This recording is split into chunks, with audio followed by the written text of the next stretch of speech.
کیا ارشد شریف کی حوالگی کا مطالبہ نہیں کیا گیا؟ کینیا میں قاتلانہ حملے میں جاں بحق پاکستان کے معروف صحافی اور اینکر پرسن ارشد شریف، جو اس سے پہلے متحدہ عرب امارات میں تھے، ان کے بارے میں باوثوق سفارتی ذرائع کا کہنا ہے کہ پاکستان نے وہاں سے ان کی بے دخلی یا حوالگی کا کوئی مطالبہ نہیں کیا تھا۔ وہ ایک باقاعدہ اور درست ویزے پر امارات آئے تھے۔ وہ پاکستانی حکام کو کسی مقدمے میں بھی مطلوب نہیں تھے۔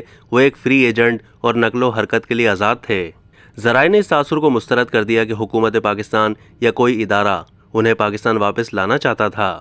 پاکستان کے UAE سے بہترین دوستانہ اور برادرانہ تعلقات ہیں، جو ایک دوسرے کے اندرونی معاملات میں مداخلت نہیں کرتے۔ UAE نے ہمیشہ پاکستان کے مفادات کی پاسداری کی ہے۔ متحدہ عرب امارات پاکستانیوں کے لیے ہمیشہ محفوظ اور پرامن منزل رہا ہے۔